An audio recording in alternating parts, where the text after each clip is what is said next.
3 nouveau-nés avaient été laissés pour morts dans les eaux glaciales du ruisseau. Un homme, dont l'existence même était en ruine, s'élança pourtant pour les arracher à la noyade. Normandie, au cœur de l'hiver 1874. Une plainte sourde montait du fond du ravin où le vent s'engouffrait, projetant des tourbillons de neige sur le bois noir des aulnes.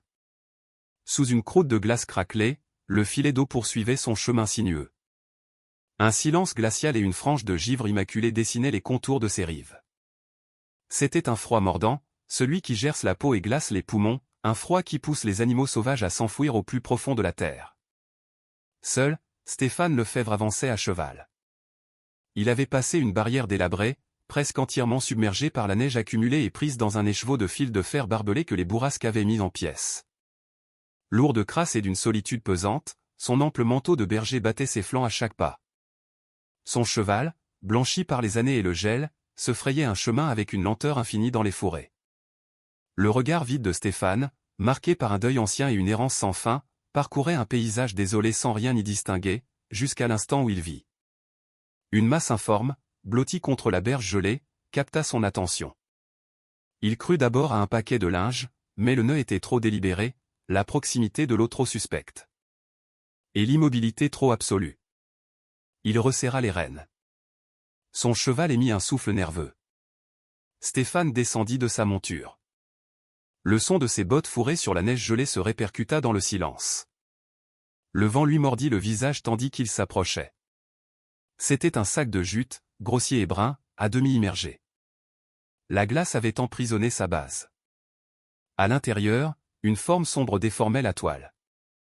C'est alors qu'un son se fit entendre, un faible pleur, à peine plus qu'un murmure, aussi insaisissable qu'un souvenir lointain. Le cœur de Stéphane cessa de battre. S'agenouillant d'un coup, il ôta ses moufles pour s'attaquer à la corde raidie par le gel. Ses doigts tremblaient, non sous l'effet du froid, mais sous l'impulsion d'une émotion puissante et oubliée qui déferlait en lui. Il déchira l'étoffe. À l'intérieur, 3 nourrissons, à peine nés, la peau marbrée de bleu, les lèvres privées de couleur. 2 d'entre eux étaient agités de légers tremblements. Le 3e était inerte, la bouche légèrement ouverte, muet. Grand Dieu, la voix de Stéphane se cassa. Seul le vent lui répondit. D'un geste prudent, il extirpa les enfants un à un, les plaçant sur son manteau de berger étalé sur la neige. Leurs membres étaient d'une maigreur effrayante, déjà gagnés par la rigidité du froid. Leurs yeux clos étaient ornés de cils givrés.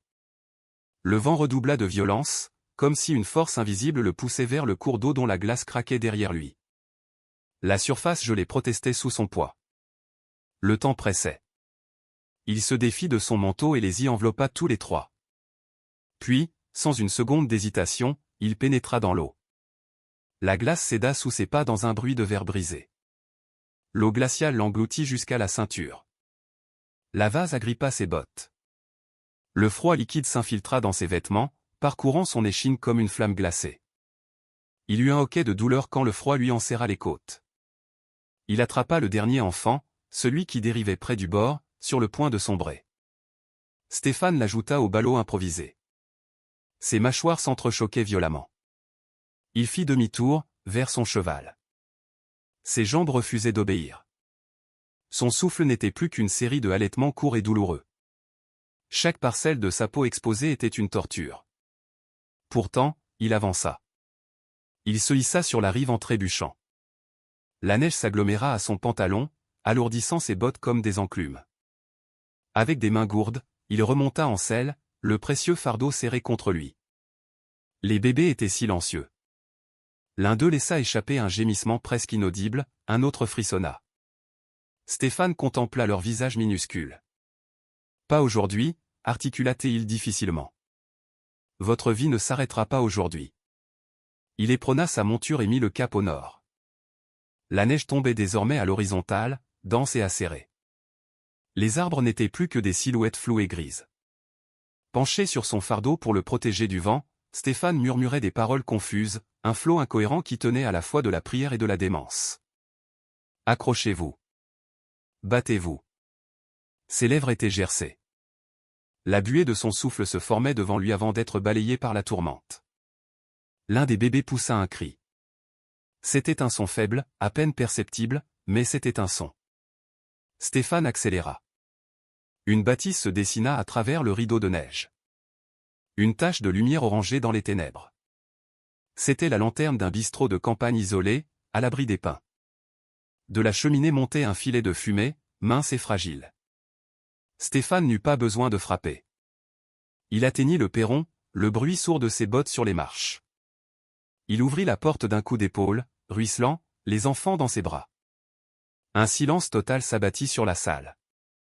Le feu dansait dans l'âtre. Un autre gémissement s'éleva du ballot. Stéphane s'effondra sur les genoux. De la chaleur, réussit-il à articuler. Il n'était pas encore mort. Et lui, peut-être, non plus. Ce bistrot de campagne avait connu son lot d'ivrognes, de voyageurs à l'agonie et d'âmes perdues, mais rien de comparable. Stéphane avait franchi le seuil, trempé jusqu'aux os, portant un fardeau de vie dans de la laine détrempée. Le gel avait blanchi ses cils. Une buée s'échappa de son manteau de berger quand la chaleur le percuta. « Aidez-moi » dit-il d'une voix éraillée. « Ils vivent encore. » Derrière le comptoir, un homme laissa tomber son verre. Une femme retint un cri. Une infirmière de campagne, Sophie Bernard, sortit de l'arrière-boutique, s'essuyant les mains sur un tablier souillé. Stéphane déposa le ballot sur une table près du feu. L'infirmière en défit les épaisseurs. 3 nouveau-nés apparurent. Leur peau était cireuse, leurs lèvres violacées. Leur respiration, à peine visible. « Saint-Ciel » souffla l'infirmière. Ils étaient dans l'eau. Stéphane acquiesça. C'était un miracle qu'ils soient en vie. Des bouillottes en terre cuite, rougies par le feu, furent apportées, ainsi que des couvertures chaudes. Une théière se mit à chanter. La pièce fut envahie par une activité fébrile et silencieuse. On sécha les bébés, on les emmaillota, on leur administra quelques gouttes de tisane sucrée. Une jeune femme, sans doute la fille de l'aubergiste, en prit un contre sa peau nue. Le battement du cœur, chuchota T.L. Ça réchauffe. À l'aube, une légère couleur était revenue sur leurs joues. L'une des filles remua. Le garçon éternua, un faible signe de protestation. Le troisième demeurait immobile, mais son souffle était régulier. Il leur faudra des soins constants, déclara l'infirmière. Et même ainsi, il n'est pas certain qu'ils s'en sortent tous. Qui a bien pu faire une chose pareille? Chuchota quelqu'un. 3 d'un coup. Quel monstre?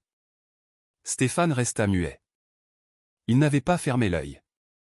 L'eau continuait de goûter de ses vêtements. Il les observait, ces 3 existences si fragiles, tel un homme qui assiste à un miracle qu'il n'a pas mérité. Le calme revint, on sentit l'odeur du café. On lui proposa un lit. Tu devrais les conduire à la ville, à l'hospice, suggéra l'aubergiste. Ils y recevront les soins nécessaires. Laisse-les à l'assistance, renchérit un autre. Comme ça, pas de question. Stéphane avait les yeux fixés sur les flammes. Ce ne sont pas des animaux. Je ne les abandonnerai pas. Tu es un homme, pas une bonne d'enfant. La mâchoire de Stéphane se durcit. Je retrouverai leur famille, affirma-t-il. En attendant, ils restent avec moi. Nul n'osa le contredire. Il y avait dans sa voix une détermination qui interdisait toute discussion. Ce jour-là, Stéphane se mit à fendre du bois. Il entretint le feu dans une chambre adjacente que l'aubergiste lui avait cédée. Il fit chauffer de l'eau, lava les bébés lui-même avec une infinie précaution, les enveloppa dans des langes de flanelle, leur confectionna un berceau avec une simple caisse. Il dormit dans un fauteuil, ses bottes aux pieds, attentif au moindre son. Quand un remède fut nécessaire, il enfourcha son cheval, la plus petite des filles blottit sous son manteau, et galopa à travers les bois gelés jusqu'à la maison de l'infirmière. Durant les heures de veille silencieuse, il leur parlait à voix basse, « Vous êtes en sécurité, maintenant. Plus jamais vous n'aurez froid. » Un soir, dans la lumière vacillante du feu, l'enfant du milieu ouvrit les yeux. Ils étaient d'un bleu pâle, presque laiteux, mais bien vivants. Elle le fixa, si petite, si vulnérable, et si confiante. Stéphane sentit quelque chose se briser en lui. Les larmes ne vinrent pas, mais une fissure s'ouvrit dans son cœur endurci, lente et douloureuse. Il effleura sa joue. « Tu t'es accroché » dit-il avec une douceur qu'il ne se connaissait plus. Cela faisait des années qu'il n'avait pas parlé ainsi. Cette nuit-là, en les regardant dormir, en voyant leurs 3 petites poitrines se soulever et s'abaisser, il se fit une promesse. Je ne m'en irai pas. Pas cette fois. Pas comme il avait fui sa femme, et l'enfant qu'il avait mis en terre, et tout ce à quoi il avait tourné le dos. Cette fois, il resterait. Au retour de l'infirmière, Stéphane la questionna sur la manière de les nourrir, de maintenir leur chaleur, sur les gestes à faire en cas de fièvre. Il prit des notes, il apprit chaque mot par cœur. Quand il fallut leur donner des prénoms, il n'eut aucune hésitation. Il contempla d'abord le garçon endormi. Léo, dit-il. Puis la plus petite des filles, Manon. Et enfin, celle aux yeux de porcelaine bleue, Chloé. Ils ne sont pas de mon sang, confia Stéphane au feu. Mais désormais, ils sont à moi de toutes les autres manières. Dans cette pièce tranquille, où 3 vies sur le point de s'éteindre avaient été ranimées, Stéphane Lefebvre devint un homme qu'il ne pensait plus jamais être, un homme qui avait quelque chose à perdre. Le lendemain, l'histoire avait fait le tour du pays comme un feu de brousse. Un homme avait sauvé 3 nouveau-nés des glaces. Dans ce village où le moindre secret finissait par être éventé, le nom de Stéphane Lefebvre était sur toutes les lèvres. Certains le prononçaient avec admiration, d'autres avec méfiance. Paraît qu'il a plongé dans le ruisseau les mains nues, racontait le garçon d'écurie. Paraît que les petits n'ont même pas pleuré, ajoutait l'épicière. Peut-être qu'il n'était pas fait pour vivre, glissait une voix plus basse. À la boulangerie, au magasin général, et même à l'église, les hypothèses allaient bon train. D'où venaient ces enfants? Qui avait pu commettre un tel acte? Et surtout, quel était cet homme qui les avait recueillis? Certains voyaient en Stéphane un héros. D'autres étaient moins charitables. Un voyageur solitaire. Sans femme, sans attache. Et du jour au lendemain, le voilà père de 3 enfants, Maugré et Nicolas Blanc, l'usurier du coin. Notez bien ce que je vous dis, prévenait Valérie Leroy, une veuve qui cherchait à marier ses 2 filles. Ce village va payer les pots cassés pendant des années. En fin de semaine, l'agitation se transforma en confrontation ouverte. À sa tête se trouvait Monique Dubois. Elle se tenait près du magasin, enveloppée dans son châle noir de deuil. Ses cheveux gris étaient tirés en un chignon austère, et son regard était aussi acéré que le givre. Une demi-douzaine de notables se tenaient derrière elle, de riches fermiers, des propriétaires, les épouses des notables du canton, tous ceux qui mettaient un point d'honneur à maintenir l'ordre, la propreté et la crainte de Dieu dans le village. Nous ne pouvons tolérer, commença Monique Dubois d'une voix qui portait sur toute la place, que le désordre s'installe parmi nous. 3 nourrissons sans nom, sans passé, sans avenir, à la charge d'un homme sans ressources et sans famille. Elle se tourna vers la foule qui grossissait. Je ne remets pas en cause ses intentions, mais l'hiver est long, la nourriture se fait rare, et la maladie rôde. Nous enterrons déjà trop des nôtres au printemps. Un murmure d'approbation parcourut la foule. Nous n'avons pas besoin de bouches supplémentaires à nourrir, conclut-elle d'un ton glacial. Surtout pas celles issues du mal qui les a amenées ici. Ce jour-là, Stéphane leur fit face. Son manteau de berger était usé. Ses yeux trahissaient sa fatigue. Il portait son bras gauche en écharpe, séquelle d'une chute pendant la tempête. Mais sa voix, bien que rauque, était ferme. Je n'ai rien demandé, dit-il depuis le perron du bistrot. Je ne suis pas venu mendier votre aide ou vos éloges. J'ai vu un sac dans le ruisseau. J'ai entendu un cri. Et j'ai sorti de l'eau 3 êtres humains. Un silence tomba. Ce n'étaient pas des objets. Ils étaient vivants. Il fixa Monique Dubois droit dans les yeux.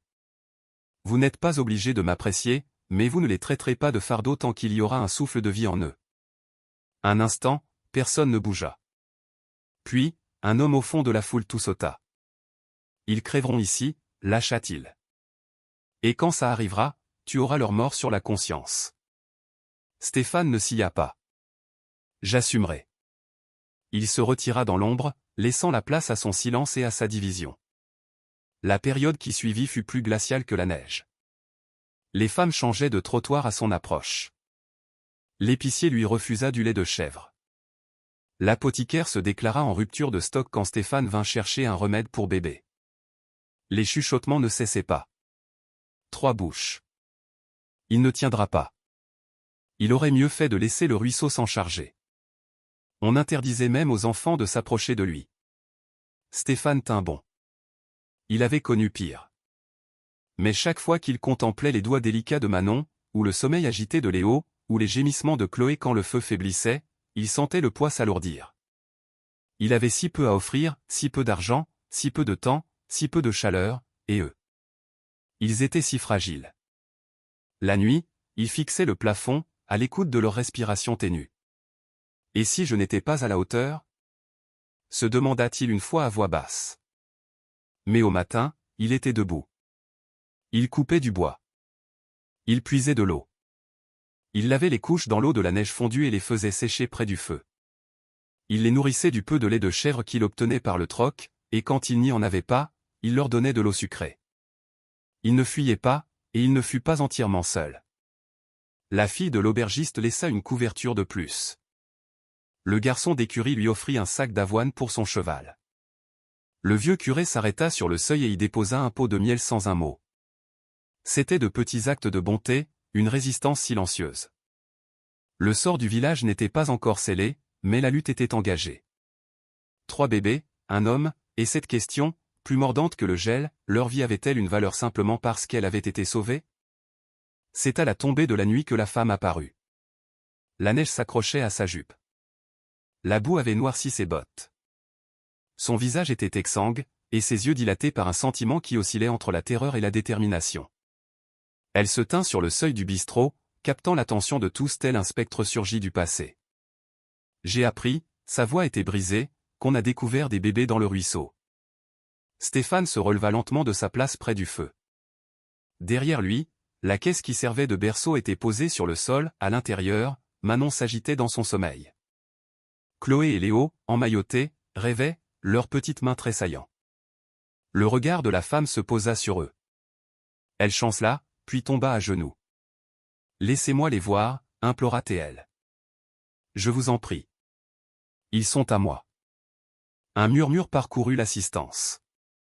3 à la fois, railla quelqu'un. Elle est folle. Aucune femme ne donne naissance à des triplés pour ensuite se promener dans la neige, grommela un autre. C'est une menteuse. Elle cherche la pitié, ou de l'argent. Stéphane s'interposa. La tension était palpable dans ses épaules. Votre nom? Chloé, répondit-elle. Chloé Martin. Il la dévisagea. Son manteau était élimé. Ses traits étaient tirés par le froid et la faim. Mais ce fut son regard posé sur les enfants qui le frappa. Il n'y avait ni revendication, ni orgueil, seulement une immense douleur. Elle tendit la main vers le berceau. Je vous en supplie, il faut que je les prenne dans mes bras. Il marqua une hésitation, puis, avec une lenteur calculée, il souleva Léo et s'approcha d'elle. Au moindre geste suspect, prévint-il à voix basse, je ne répondrai de rien. Elle acquiesça, des larmes silencieuses roulant déjà sur ses joues. À l'instant où Léo fut dans ses bras, quelque chose en elle céda. Elle le berça avec une tendresse infinie, lui murmurant des mots que lui seul pouvait entendre. C'est lui que j'ai pris en premier, dit-elle. Il est né le dernier, mais je l'ai pris en premier car il criait plus fort que les autres. Manon, elle, était si silencieuse. Chloé. Chloé avait le cordon autour du cou. On l'a crue perdue, mais elle est revenue. Stéphane la fixa. C'étaient des détails que nul autre ne pouvait connaître. Chloé Martin leva vers lui un regard brisé. Ce n'est pas moi qui les ai abandonnés. Il garda le silence, laissant la pièce suspendue à ses lèvres. Je travaillais dans une ferme isolée, dans les collines de Provence. Comme ouvrière. Le propriétaire du domaine. Il était un homme puissant, respecté. Quand il a appris que j'attendais des triplés. De nouvelles exclamations, des chuchotements affilés comme des lames, il a dit que ce serait sa ruine. Que les gens poseraient des questions. Je l'ai supplié, j'ai dit que je les élèverais dans le secret, loin d'ici. Mais la nuit où ils sont nés, on me les a enlevés. On m'a dit qu'ils étaient morts. On m'a ordonné de disparaître. Elle serra Léo plus fort, mais avec douceur. Ses larmes coulaient sans fin. J'ai voulu mourir, cet hiver. J'ai failli. Mais quelque chose en moi a refusé de s'éteindre. Était-ce Dieu? Ou la folie? Mais quand j'ai entendu parler au village de cet homme qui avait sorti 3 bébés de la glace, j'ai su. Elle regarda Stéphane droit dans les yeux, la voix tremblante. Je vous en prie. Laissez-moi les ramener à la maison. Le silence qui s'ensuivit était glacial. Monique Dubois s'avança. Quelle belle histoire, dit-elle, sa voix dégoulinant de sarcasme. Vous arrivez à point nommé, avec vos larmes et vos fables. Ils sont à moi. Prouvez-le. Je peux vous décrire chaque grain de beauté. Léo a une tache de naissance derrière l'oreille. Manon a un orteil déformé. Chloé fait un petit bruit en dormant, comme un ronronnement. Je vous en prie. Ou peut-être n'êtes-vous venu que pour l'argent, espérant en tirer quelque chose? Ou pire encore. Plusieurs personnes derrière elle acquiescèrent. C'est une menteuse. Elle est déséquilibrée. Elle est dangereuse. Stéphane ne disait rien. Il observait Chloé Martin qui tenait Léo. Les flammes jetaient des reflets d'or sur son visage. Dans leur couverture, Manon et Chloé s'agitèrent et, comme par instinct, leurs petites mains se rejoignirent. 3 vies, encore trop fragiles pour supporter le poids du monde, qui s'agrippaient l'une à l'autre. Cette nuit-là, tandis que le village s'écharpait et que le vent faisait claquer les volets, une menace plus obscure se profila. Un homme vêtu de noir, un couteau en poche, se faufila derrière le bistrot. Sa mission n'était pas de tuer, mais d'avertir, de s'assurer que Chloé Martin oublierait ce qu'elle savait et ce qu'elle pouvait prouver. Mais Stéphane entendit le craquement d'une latte du plancher. Il surgit de l'ombre, son fusil en main. Un pas de plus, dit-il, et c'est le dernier. L'homme s'immobilisa. Touche là, gronda Stéphane. Touche à l'un d'eux. L'homme battit en retraite et disparut dans la nuit. Au matin, une nouvelle rumeur circulait. Cette fois, on racontait que Stéphane avait brandi une arme pour défendre une femme, comme si elle était de sa famille. Pour certains, c'était la preuve de sa folie. Pour d'autres, c'était le signe de quelque chose de différent. Chloé Martin resta au bistrot, trop épuisée pour songer à fuir. Les enfants, percevant la tension, eurent une nuit agitée.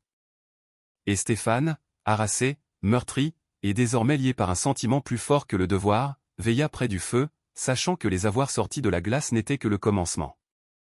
La tempête qui s'annonçait serait plus froide, plus violente, et infiniment plus périlleuse. Mais il ne céderait pas. Le feu crépitait doucement dans l'âtre, projetant des ombres mouvantes sur les murs. Dehors, le village s'était apaisé, mais c'était un calme trompeur, le calme d'un souffle suspendu. Assis par terre, Stéphane Lefebvre ne quittait pas le berceau des yeux. Manon et Chloé dormaient sous la même couverture. Léo était blotti contre elle, une petite braise de vie. Stéphane ne dormait pas. Ses pensées étaient un tumulte. S'il confiait les enfants à Chloé Martin, serait-il en sécurité? Pourrait-elle les défendre? Ou bien les mêmes mains qui les lui avaient arrachés une fois récidiveraient elles? La vision s'imposait à lui, encore et encore. Ce ballot blafard sous la glace, ce gémissement presque inaudible. S'il renonçait maintenant, ce son serait-il étouffé à jamais? Il serra les poings. Il avait déjà abandonné sa femme et sa fille, ensevelies sous l'hiver et les remords. Cette culpabilité était une ombre qui ne le quittait jamais. Il ne laisserait pas une autre famille être anéantie par le froid.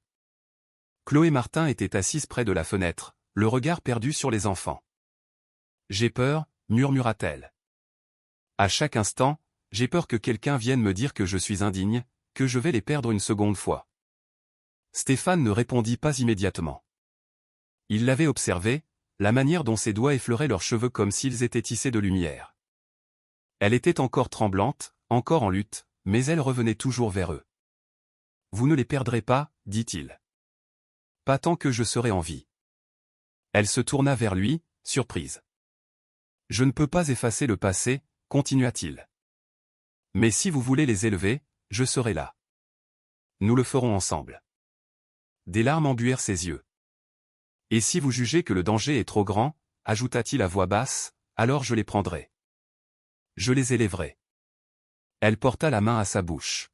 « Ils sont à vous, conclut Stéphane, mais ils sont à moi aussi. » Plus tard, il étala une vieille carte. « Il y a une ferme à l'est, de l'autre côté de la colline, chez les Benson. Ce sont des gens bien.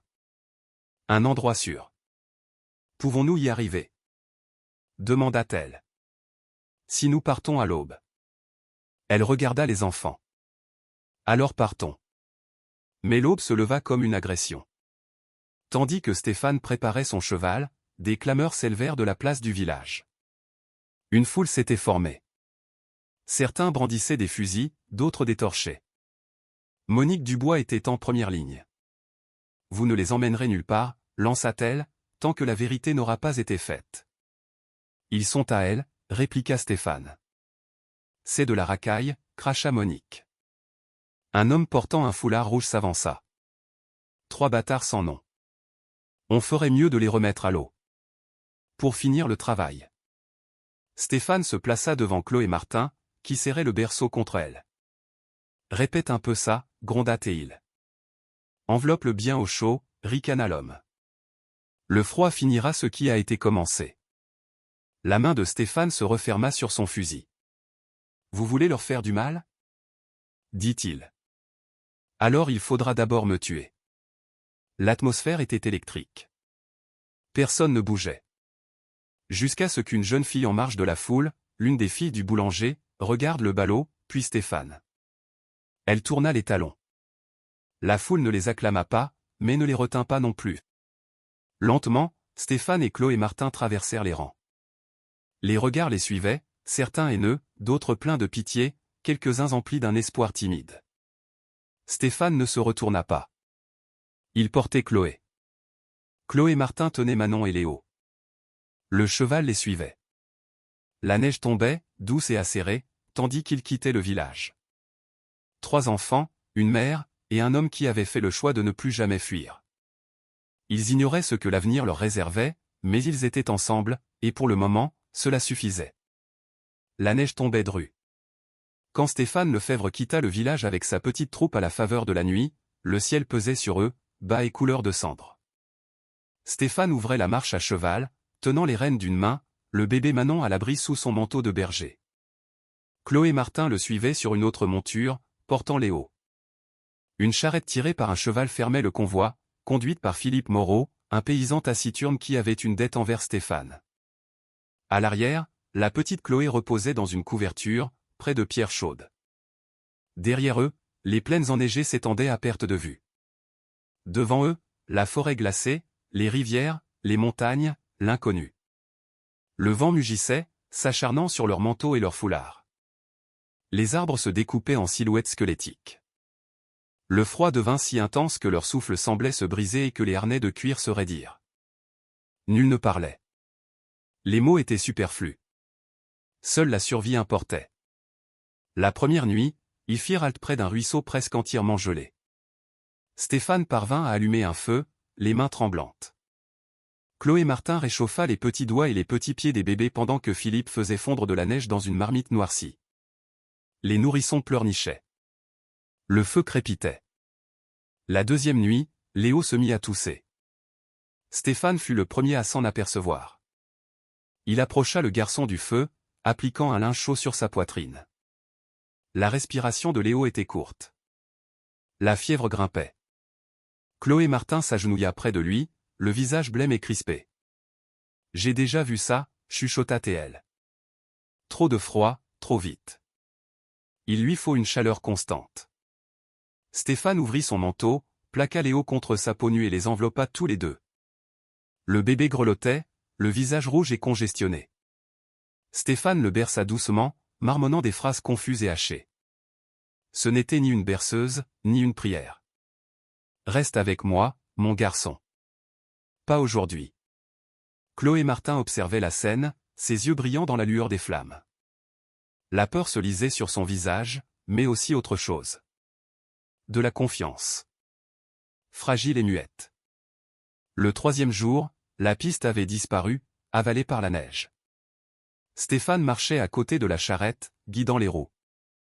Chloé Martin le suivait à cheval, les 2 filles serrées contre elle. Chloé toussota faiblement. Manon avait cessé de pleurer. Cette nuit-là, ils s'abritèrent sous une bâche tendue entre 2 arbres. Stéphane partit chercher du bois, arrachant l'écorce gelée. Ses mains étaient gercées et saignaient, mais il n'arrêtait pas. « Je ne les laisserai pas geler », grommela-t-il, pour se convaincre lui-même. Mais le froid n'était plus leur seul ennemi. Ils entendirent les cavaliers avant de les voir. Le bruit des sabots sur la neige. Les aboiements de chiens. Des voix dans la nuit. Des poursuivants. La mâchoire de Stéphane se contracta. En route. Il glissa Manon sous son manteau, saisit son fusil et aida Chloé et Martin à se remettre en selle. Philippe attrapa Chloé et sauta sur le siège de la charrette. Des coups de feu retentirent. La neige vola en éclats. Un cheval se cabra en hennissant. « Avancez !» hurla Stéphane. Ils s'enfuirent à travers le sol gelé, les branches leur griffant le visage. Le vent déchirait leurs vêtements. Stéphane tira un coup en l'air, une détonation sèche et forte. L'écho se répercuta. Les cavaliers ralentirent. Ils arrivèrent à une rivière gelée. Stéphane n'hésita pas et les y engagea. La glace craqua mais résista. Un autre coup de feu. Une balle fit jaillir des étincelles d'un rocher. Chloé Martin poussa un cri mais ne s'arrêta pas. Une fois sur l'autre rive, Stéphane fit volte-face et tira à nouveau vers le ciel, un coup sec et définitif. Le silence retomba. Les cavaliers ne les suivirent pas. 1 heure plus tard, ils atteignirent une cabane isolée au pied des collines. Elle appartenait à un vieil ami de Stéphane, un homme peu loquace qui leur ouvrit sa porte sans poser de questions. Dans la grange, du foin frais et la lueur d'un feu les attendaient. Les bébés s'agitèrent sous leur couverture. Leur respiration était plus calme, plus régulière. Stéphane s'adossa contre un mur, serrant Manon contre lui. Sa poitrine était en feu à cause de l'effort, mais il ne relâchait pas son étreinte. Chloé Martin se tenait près de lui, tenant Léo et Chloé. Philippe entretenait le feu, silencieux.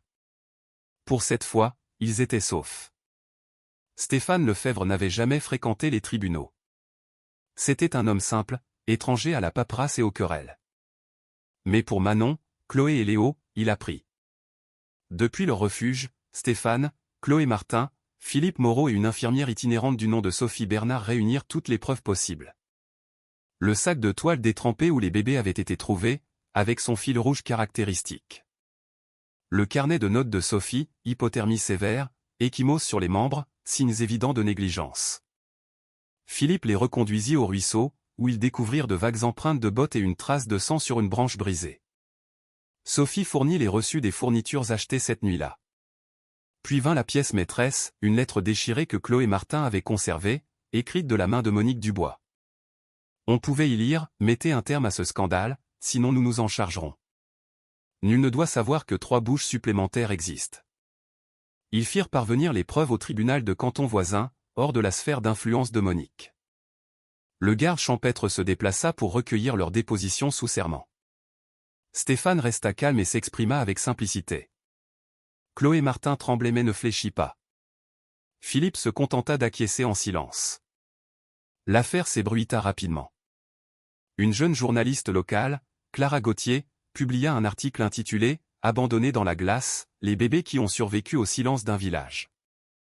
Les lettres de soutien affluèrent, de notables, d'instituteurs, de mères de famille. On réclamait justice et protection pour les triplés. Le tribunal annonça bientôt une audience publique. La salle était bondée. Monique Dubois arriva, entourée de ses avocats. « Ces gens sont mentalement instables », déclara-t-elle en désignant Stéphane et Chloé Martin. Leur parole n'a aucune valeur. Mais les villageois se levèrent les uns après les autres. Une ancienne domestique du domaine Dubois témoigna avoir entendu Monique dire « Ces bébés sont une souillure, il vaut mieux les noyer que les élever ». Une vieille sage-femme avoua avoir été payée pour se taire. Même l'épicier du village prit la parole. Il avait refusé de vendre des provisions à Chloé Martin sur ordre de Monique. Les yeux de Chloé Martin s'emplirent de larmes. Stéphane resta de marbre, la mâchoire contractée. Le juge Jean Dupont, un homme aux cheveux gris et au regard perçant, écouta attentivement. Quand l'avocat de Monique rejeta ces témoignages comme de simples rumeurs, le juge brandit la lettre. « N'est-ce pas votre écriture, Madame Dubois ?»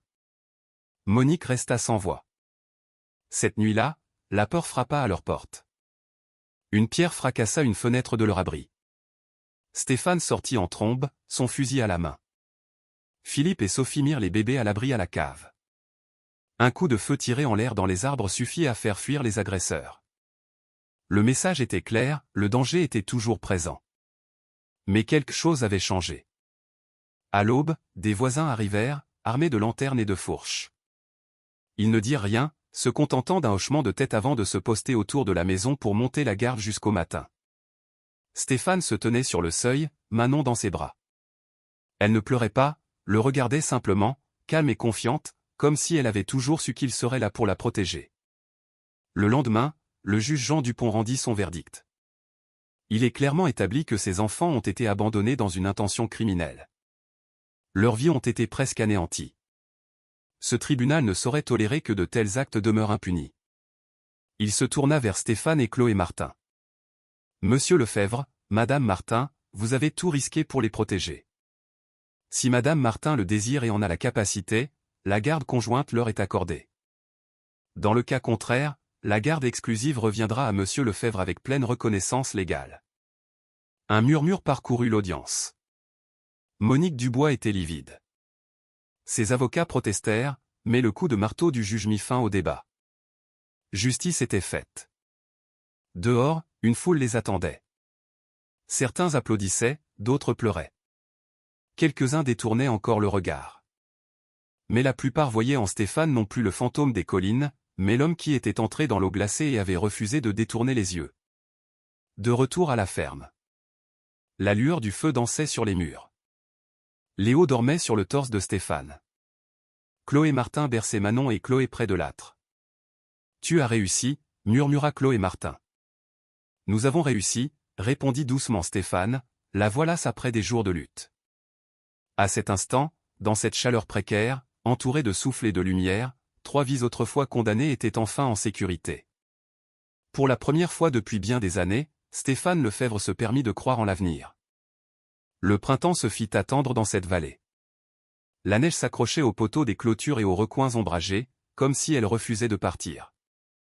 Mais lorsqu'elle fondit enfin, le ver réapparut, vif et tenace. Stéphane Lefebvre se tenait près d'une clôture en construction, un marteau à la main. Derrière lui, la cabane autrefois délabrée était maintenant fraîchement peinte et embaumait la fumée de bois. Des rires s'élevaient du champ. Manon, Chloé et Léo, devenus des bambins qui gloussaient, couraient dans les herbes hautes à la poursuite de papillons. Leurs joues étaient roses, leurs yeux pétillants. Là où il n'y avait eu que le froid et le silence, il y avait désormais la chaleur et la vie. Près de la maison, Chloé Martin était agenouillée dans son potager, veillant sur les jeunes pousses. Ses mains étaient couvertes de terre, sa robe était simple, son sourire était plein. De temps à autre, elle levait les yeux vers les enfants, comme pour s'assurer qu'ils étaient bien là, en sécurité. Leur maison n'était pas loin du ruisseau où tout avait commencé. Quelques âmes charitables, l'infirmière Sophie, le paysan Philippe, le vieux Dalton les avaient aidés à la bâtir. Ils avaient monté les murs, creusé un puits, préparé les plates-bandes, apportant des couvertures, des clous, des œufs et des histoires. Certains de ceux qui s'étaient autrefois détournés revenaient maintenant, porteurs d'excuses silencieuses et les bras chargés de présents. L'intérieur de la cabane était modeste. Une chambre pour les enfants, avec leur nom gravé au-dessus de chaque lit, un poêle à bois, des rideaux cousus main, un fauteuil à bascule qui berçait les longues nuits. Stéphane avait appris à préparer la bouillie sans la faire attacher. Chloé Martin avait appris à réparer une barrière, et tous deux avaient réappris à rire. Par un après-midi ensoleillé, les voisins se réunirent. Une table recouverte d'une nappe, des pots de fleurs des champs et 3 couvertures d'enfants pliées composaient le décor. Le moment était venu. La cérémonie de nommage fut simple. Seuls les fidèles étaient présents. Sophie, Philippe, Dalton, quelques voisins qui les saluaient désormais au lieu de chuchoter, et Stéphane et Chloé Martin, debout derrière les enfants qui clignaient des yeux, intimidés par cette attention tranquille. Stéphane s'éclaircit la voix. « Je n'aurais jamais imaginé me retrouver ici, dit-il. Je venais du silence, de la perte. Je n'avais pas demandé 3 petites vies, mais elles sont arrivées, et elles m'ont offert plus que ce dont je pensais avoir besoin. » Il regarda les enfants. « Je ne peux effacer ce qui a failli les emporter, ni le mal qui a été fait, mais je peux leur promettre la chaleur, l'amour, et l'honnêteté. Jamais ils ne douteront d'être désirés, car ils le sont. » Il posa la main sur la tête de Manon. Manon, la première à se battre. Puis sur celle de Chloé. Chloé, la lumière et la grâce. Et enfin, sur celle de Léo. Léo, le cœur têtu et fort. Un silence doux et presque sacré s'installa. L'une des fillettes éclata de rire. Léo tendit la main, agrippant le manteau de Stéphane. « Papa » articula-t-il. Stéphane se figea. Les mots lui manquaient. Chloé Martin le soutint, posant une main sur son bras. À ses pieds, Manon tirait sur sa robe. « Maman » dit-elle. Les yeux de Chloé Martin s'embuèrent de larmes. Elle s'agenouilla et les serra tous contre elle. Il n'y eut ni applaudissements, ni acclamations, seulement un souffle collectif, une tendresse qui s'installait dans le silence. Alors que le soleil déclinait, les enfants se remirent à courir, trois ombres dansantes dans l'herbe. Chloé Martin s'appuya contre Stéphane, la tête sur son épaule. « Nous ignorons ce que l'avenir nous réserve, dit-elle. »« Non, » répondit Stéphane. « Mais nous ne fuyons plus. D'autres tempêtes viendraient, d'autres épreuves aussi. La terre n'était jamais clémente. » Mais Stéphane Lefebvre n'était plus seul. Il avait un foyer, une compagne, une promesse. Chloé Martin avait retrouvé son nom, ses enfants, sa force. Et Manon, Chloé et Léo, nés dans la glace, presque perdus, avaient désormais un avenir, et des voix qui ne les oublieraient jamais.